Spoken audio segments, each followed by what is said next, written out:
Hello. Hello. My name is Lion. What's your name? Lion, this is my live. This is not your video. I like to be in the video. This is my friend Lion. He's a secret weapon of mine, especially with little boys. He's very good at making them laugh. He's pretty crazy. He sings the alphabet really crazy, and he likes to interrupt and scare me during class. So he's my secret weapon with teaching little boys. Today, I taught a little boy that was very disinterested in the lesson until Lion showed up. Because the little boy told me his favorite animal was a lion, I was like, time to get out the lion puppet. So anyway, today is not normally my day to go live, but my friend Mary Ann recently has stopped her lives, and she was going live on Tuesdays. So I had a bunch of stuff I wanted to talk to you guys about.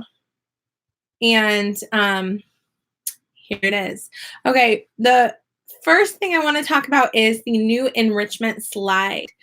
Every time China comes out with a new law that affects our job, I'm just so thankful that it's not the law that ends our job, right? I'm so thankful for this job that we're able to teach English to kids in China every morning and earn a paycheck. It's awesome. It's amazing. It's a miracle. I love it. So anyway, a new law came out that, and it's beneficiary for the students.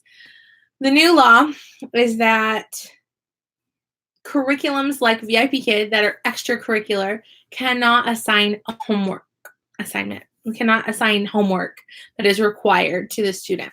So VIPKid, instead of revamping and changing the format of everything, they just changed the homework slide.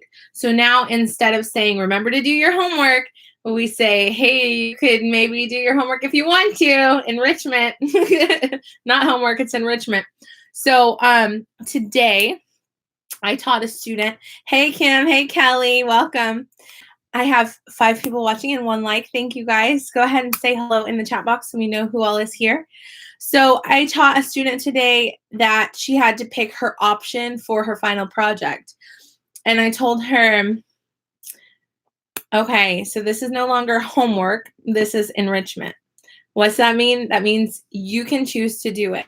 And VIPKid is now saying that it's always been that way, that it's always been optional to do homework. You never really had to do it. Welcome, Nicole Mitchell. Hey, girl. So yeah, the new enrichment slide basically is because of a new law that came out in China that affects our job. Just in that VIPKid as an extracurricular English class cannot assign required homework because these kids are already loaded down with homework already. So I told my student today who was choosing an option, I said, you can choose to do it or not do it. Now, I saw on Facebook one teacher sent in a ticket asking about this and saying, why are we still assigning the option 1, option 2, option 3? Why are we still assigning this as a part of the curriculum if we're not supposed to give homework? So the project isn't homework. It is part of the assessment, as Kim says, but it's not required. So I had an idea pop in my head. You are welcome to do it my way or not do it my way if you want. The scoring system has not changed for the assessments. In the past, I usually score it and they don't get points if they don't do the assessment. Now, I kind of feel like they still get points. That's so controversial, and I'm not even sure if I'm right, but I kind of feel like just giving them those points because if it's not required and we can't require it, we shouldn't be deducting points for it. But I don't know. It's still kind of running in my brain. That's a whole nother thing. Okay, so a lot of questions that were in my mind and in the minds of a lot of VIPKid teachers were answered in an interview recently. But it was an interview in a small group on Facebook that was a little bit tucked away and hidden away. And I know I have friends on YouTube that aren't on Facebook, and I know I have friends on YouTube that are VIP Kid teachers that may not have seen this live video that ran. I watched it, the end of it when it was going live, and then I watched it again, and I took notes and I wrote down all the things that we can glean from that interview. Yes, I wrote on construction paper with crayon. That's what was available when I was watching it, and I was sitting at the table downstairs. It's our little craft table. So anyway, so who is Erik Chong? Erik Chong is originally from Canada, but his first language is Mandarin Chinese. He has lived in China for 6 years. He's worked with VIP Kid for 2.5 years. Originally, he worked as someone who worked with the mock class mentors, and now in the last year or so, he is a social media guy. He sort of monitors any needs that come up on either the Hutong or Facebook groups. And we see him a lot on the Facebook education group. That's where he posts and where he responds to posts, but he's in a lot, if not all, of the VIP Kid subgroups, just looking to see if there's anyone that needs his help. So situations where he helps is if a teacher has already sent in a ticket for a situation and there was a miscommunication error and they were either not able to get their soft cancellation or whatever, he helps fix the communication error with our good old friends in China, right? So he always suggests before you tag him in a post, send a ticket and try to get it fixed yourself. But then if that ticket doesn't work out, one example is a teacher named Amber, who I sent her a care package. She had a house fire, and so she had to cancel classes. She sent in a ticket, and even though she sent a news article and pictures of her home and everything, they didn't approve her soft cancellation. And so I believe her contract went under review, which it should not have. So she made a post on the education group, and Erik Chong asked for her teacher name, like with the initials and stuff, and he fixed it for her. So anyway, Erik Chong is sort of a guy that you can go to when all your other resources kind of didn't work out, right? So he's just kind of a fix the communication error kind of guy. So in a group on Facebook called the Teachers Lounge, the VIP Kid Teachers Lounge, which is a smaller, newer group, but it's encouraging and fun. One of the teachers interviewed Erik Chong in a live video, and I watched it from top to bottom, beginning to end. It was like 54 minutes, and I took notes. He talked a lot about himself personally and his experiences, and I kind of gave you a summary of some of who he is, right? But I want, he also talked about his dogs and his tattoos and everything, and I'm not going to talk about that because I took notes on the things that affect us as teachers and questions that people asked, and also things that maybe I had a misunderstanding of how much the class prices were or whatever. Questions about what's happening, what's VIP Kid working on for the future, questions about low bookings or a block feature. So let's talk about that. The first question is e-cards. Everyone is freaking out because our e-cards are not working. Are they coming back? Is there going to be some sort of new feature where we can send messages to the parents? The answer to that is what happened with the e-cards was a fundamental system issue. The reason it's taking a long time to fix it is because rather than doing a simple, easy fix and have to fix it over and over and over again, they're trying to go to the root of the issue and fix the foundational issue. They're starting to see more and more IT issues like with the e-cards because our company has grown so quickly. I've been with the company a little bit less than 2 years. They grew from 8,000 teachers to 90,000 teachers. So it's been an astronomical growth, which is awesome. The same as the students have grown about the same rate, and we have a lot of students. The amounts of workers in China have increased And so the technological side, some things have been getting discombobulated, and it takes time for the IT guys to fix the root of the issue. So they're working on the e-cards. There's not a date set for when it's going to be fixed, but it's going to be fixed. There was a rumor going around on Facebook, Erik Chong addressed, both in this interview and also in a post he wrote later, that he was hearing that there was going to be a like messenger type service that we could send messages to the parents, and that was a rumor. It was not true. At this time, that is not in the works. So the e-cards are getting fixed. We don't know when they'll be finished fixing it. It's a fundamental root issue problem they're working on. I'm going to read what you're saying in the chat box. Kelly said, I'm still going to deduct points. The points don't count towards their high school or their grades, HS grades. Yeah, very good. I still feel like I should take at least 1 point, but I'm not sure if I would take both. I don't know. We'll see. Depends. All right. So the next question was, how much do the classes cost to the parents? And the answer to that is it varies depending on which package they purchase. So I had told my friends, some of you guys, that I had seen a post that a teacher was talking about a WeChat message from a parent that the prices are going from like $20 to $40 per class. And according to what Erik Chong said, it seems like that was misinformation.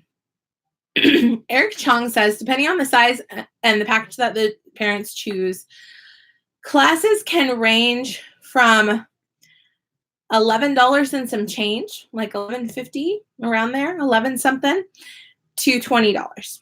So I was thinking it was like $20 to $40. So 11 something to 20 something per class, depending on the size of the package that they purchase.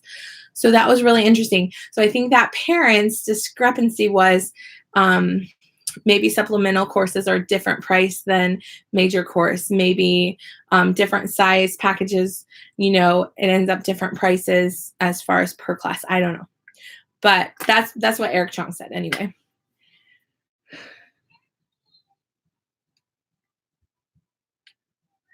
Oh, wow.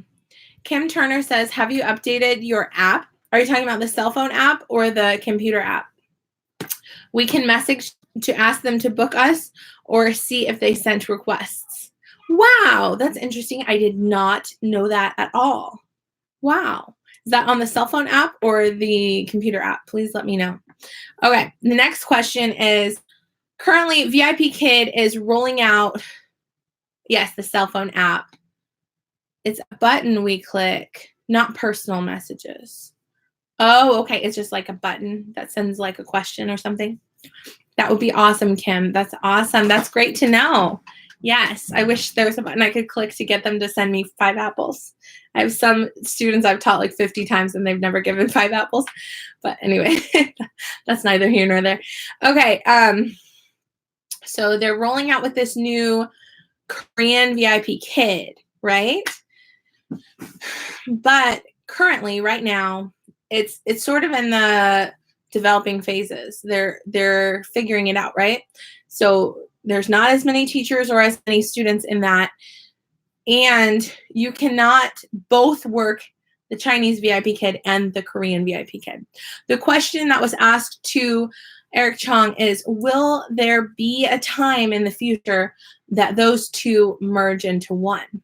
And he says he thinks, he believes, or he foresees that you will be able to be a teacher that works for both Korean and Chinese VIPKid in the future, not right now, but it's going to be separate certifications. So it may one day, this is just a maybe, this is kind of the goal of the project, it may one day become separate certifications under the same umbrella, which I would love, because I would love to add Korean, but I don't want to get rid of the Chinese students because I'm close to fully booked with the Chinese VIPKid. If I ditch that job and start a new job with Korean VIPKid, I may only get a few bookings, if any, right? So I don't want to risk it. I would just say risk it. If you just started with VIP Kid and you have no bookings or only a few bookings, maybe try it, right? But I'm way more interested in when someday in the future, whether it be a few months or a few years from now, if it becomes a certification that we could teach both Korean and Chinese students at different times, right? Same time zone though, so it probably wouldn't affect the times of bookings. Let me read what you're saying. Okay, so when you click the button, Kim said, it sends an option to rebook with us. You tried it last night. Would love to teach Korea. Kelly says, would love to teach Korea too, but only if it changes so we can do both. I agree. That's just like, oh, this is a piece of news that comes from me personally, not from the Erik Chong interview. I was just clicking around on the VIP Kid portal or my computer app, same thing. And I realized that the certification requirements for level 7 plus changed, because before I couldn't get it because I have 4.96 Apple percentage and they were requiring 4.98 or more. Now they are requiring 4.9 or more. So if you are waiting for that change in order to apply for level 7 plus, check it out, see if you can get it. So I got that certification, super exciting. Haven't had any classes booked for it yet, but looking forward to that if that happens. Those classes are a little bit different. The trials are 25 minutes and the classes are 50 minutes. But yeah, praise God, I was able to get it. So yeah, woo. Teacher Kelly says she loves level 7. I would love some more bookings. I'm a certification hoarder. I love seeing more certifications in my portal, right? The more I have, the more likely I can get booked. Okay, low bookings for veteran teachers. This is Erik Chong's opinion and perspective. He's not a teacher, but he works with the teachers a lot. This is his advice for veteran teachers who have low bookings. He said, always be looking to be improving yourself as a teacher. Don't get stuck in a rut. Don't just teach, don't just get stuck teaching the same regulars, teaching the same old way of teaching. Continue to be learning and like improving on yourself with your teaching. Don't get stuck in a rut. And what he thinks is potentially happening to some teachers is, I have a fly, sorry, that's flying around my classroom. It got really close to the camera. You might have seen it for a second there. Sorry, I'm not good at killing flies, so it's just gonna live and let live right now. So, sorry, totally off topic. He said, be open to new students, not just the regulars. So, what's happened, he thinks, to some teachers who are veteran teachers who have low bookings is potentially they have their pool of regulars that they teach, but maybe a lot of those regulars have stopped taking VIP Kid classes around the same time, because maybe they started VIP Kid around the same time and like 2 years in, they're kind of graduating from the program or, moving on to bigger and better programs and things. And that may potentially cause low bookings for some people. So one thing that I love is more than half of my schedule is brand new students. I love and I'm thankful that I'm getting booked for new students. So yeah, just teach every class to the best of your ability. Don't feel negative about having new students. Don't only cater to regulars. Keep in mind that our regulars won't always be there. So just keep teaching everybody to the best of your ability. Erik Chong was asked if there will be a block feature.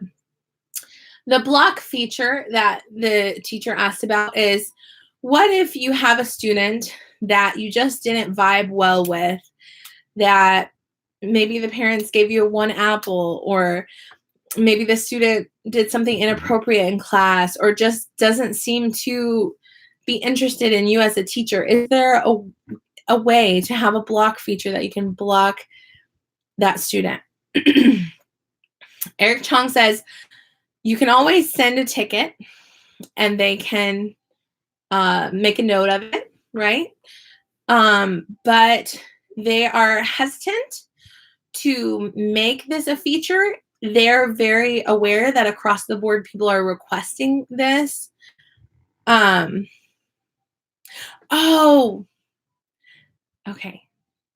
I'm talking about two things at once. Okay, so the first thing with the block feature about the students, the second thing is a different block feature. So the first one, blocks, being able to block a student, it doesn't seem like something they're going to be working on in the foreseeable future because, but you can always send a ticket and request to not teach a certain student. I think we don't want to like offend their paying customers. You know what I mean? He said there may be situations where you get a 4 apple and you want to request not to teach them again, but maybe they want to give you a second chance and think that you are a good teacher and just had an off day or something like that. Okay. The block feature that they are working on that they've heard across the board that everyone's asking for is a block feature for when you go on vacation or when you have a surgery, when you are going to give birth or whatever.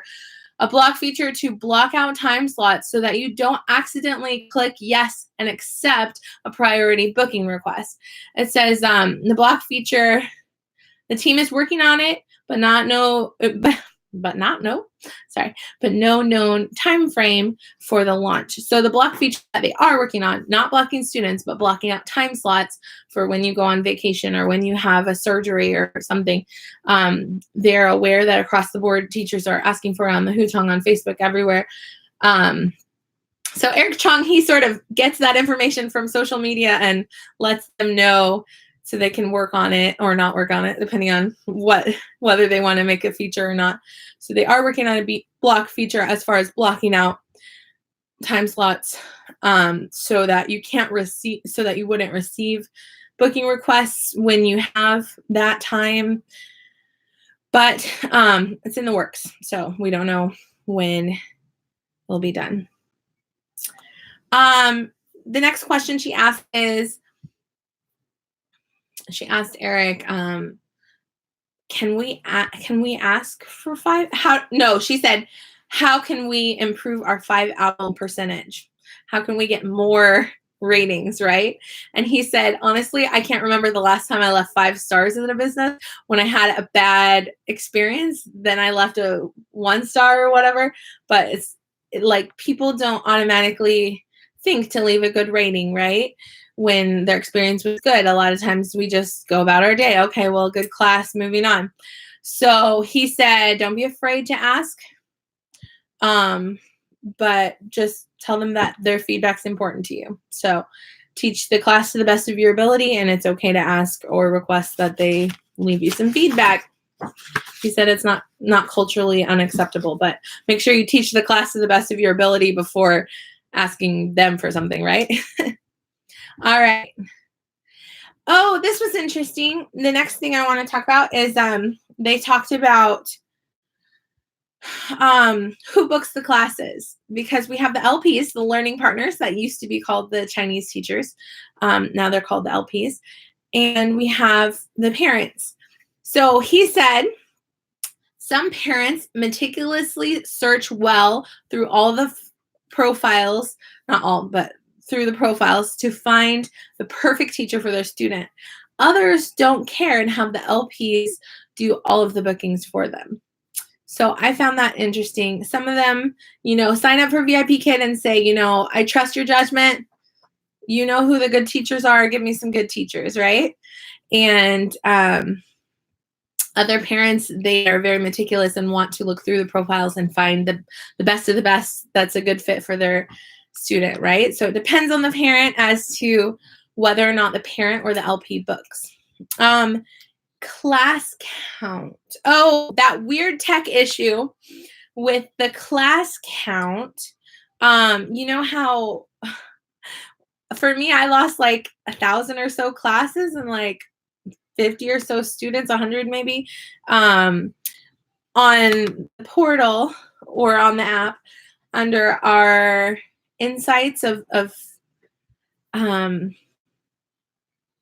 anyway, the question was, will the supplemental class count get fixed?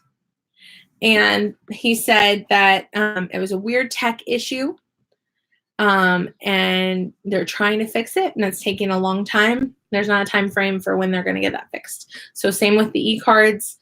They're trying to fix the root issue so that it's not a problem that keeps arising, right? So they're working on fixing the class count. No idea when they'll be done. Okay. So the question was asked to Erik Chong about LPs. What booking ability do they have? The LPs have, this is what he said, the LPs have the same booking abilities as the parents, but they will not book something the parent does not want.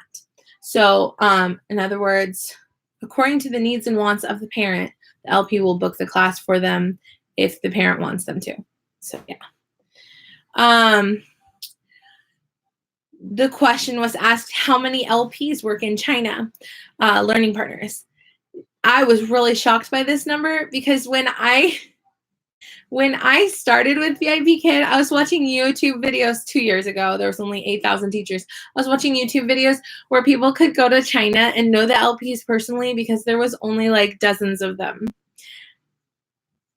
like maybe 100 or less. So there are 4,000 to 6,000 LPs working in China. That made me go, whoo.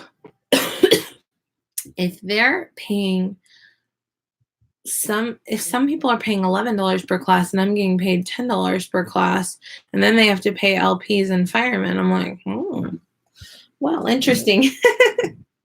Good thing some of the classes they pay 20, right? So it made me think, like, how much profit is VIPKid making? Because it doesn't seem like a whole lot, but interesting, very interesting. So then the question was asked, how many LPs work with, how many students does an LP work with? And he said each helps 50 to 100 students, but they mostly only help in the beginning. So as they, he said for the most part, as the parents get used to the process and get to know which teachers they like and stuff, they don't need the LPs anymore, because the LPs are just for miscommunication situations between teachers and students, or, you know, if the parent gets offended or something, to be able to resolve the issue, and also helping them book and find the right teacher. So the LP is just our go-between person that helps the parents get started with the process, and then once they're used to the process, they no longer need the LP's help. So then they're on to new students, right? All right. Then the question was asked, adults. Will VIPKid one day teach classes to adults? And Erik Chong said, it's not in the foreseeable future. Right now, like, not for now, because what VIPKid is doing is we're focusing on kids, and we want to excel at that. This company has grown really quickly. We have no problem of how many students we have or anything, and we just want to really develop the curriculum that we have now really well and excel at what we're doing. One new thing that they're working on is the Starlight curriculum, which is catering to the needs of a little bit older students who are just beginning learning English. So in other words, if you have a 13-year-old student who knows no English, they're not going to want you to be teaching them a preschool, kindergarten type lesson. And so the Starlight curriculum, they are developing and you know, rolling it out right now and working on it, improving it and everything, because that's the new thing that they're focusing on, is that need of older children that know no English but don't want a baby lesson, you know? So I thought that was really interesting. So that's what they're focusing on right now. No lessons for adults in the foreseeable future, but who knows? Tanya said, better late than never. Welcome. Good morning. I'm getting towards the end of my notes from the interview with Erik Chong. Okay, so parents cannot be blocked from teachers. Sometimes a parent does not understand that they can't. Oh, okay. All right, so there was a question people have been putting on Facebook. I have a parent on WeChat and they said that I'm blocked from them being able to book me. And Eric Chong explained what happens in those situations, because he's the one that he gets in contact with those people that make those posts and tries to get to the root of the issue of what's really going on, right? So he said, parents cannot be blocked from teachers. Sometimes a parent does not understand that they cannot use a coupon code for regular teachers. So as far as the new coupon code where you have to hire a brand new teacher that has no bookings, and then you can get, you know, whether it's a coupon code for a cheaper class or to get tons of gyms or thousands of points or whatever, or a free class or whatever. Sometimes they try to use that coupon code for their regular teacher and it blocks them. Or maybe the teacher has no open bookings. They're fully booked. It's going to appear as if they cannot book them. So it's going to appear like it's blocked, but there's no feature that blocks parents from booking teachers. Just sometimes there's miscommunication or misunderstanding. That's what the LP does. The LP takes those complaints, explains how things works, and helps fix that kind of miscommunication, right? So Eric Chong also helps and explains to the teachers, right? So yeah, those were some of my notes about the interview that was had with Eric Chong. In the Facebook group, the VIP Kid Teachers Lounge. So I wanted to put the information out there to you guys because it's all good information to know. A lot of times, because our headquarters are in China and because we work online, a lot of this stuff sort of falls through the cracks, and we don't always have knowledge of like what exactly is the truth about these things, right? And we kind of get like a game of telephone. We get like the third or fourth person and we think, oh wow, they're paying $40 for classes, when that may not be true, or whatever. So I wanted to make this video and clarify all those things. And you know, a lot of questions were answered that we had. And if you're just now joining us, feel free to watch the playback.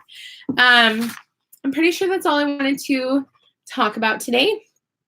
In my personal life, I am in full out nesting mode. I'm a couple days away from being 29 weeks pregnant, and I'm turning a room that was being used for storage into a bedroom / playroom. And my office, I am turning half of it into sort of storage that's just baby items that I need for Caleb. But there are things like extra saucer and stuff that he's not going to need as soon as he's born, you know, but things that, you know, I wanted to hold on to. And I've got a baby swing and a bouncer and all that good stuff. I also brought a little plastic dresser downstairs and filled it up with all of the size newborn to size 0 to 3 month baby clothes for him, and the size newborn diapers, and, you know, little hats and little toys, rattles and teething rings and stuff that are for him.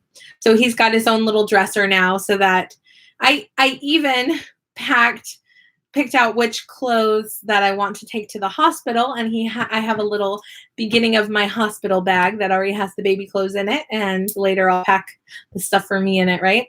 So I'm scheduled to have my C-section January 9th. We're almost in November. Time flies when you're having fun, right? So November 3rd on Sunday, we're going to be falling back on our clocks, and at that same time, starting November 1st, our last 2 time slots can only be booked by trials. So we're hoping that we can see an increase in trials booked at that time. Today, I had 5 classes booked, and one of them was a trial. And then one of those last 2 time slots, a 6th class booked, short notice, and was a no-show. So I was able to make an extra $6.50 or whatever it is, a few bucks. And I'm thankful for that. So, yeah. Okay. I have to go. Thank you. Bye.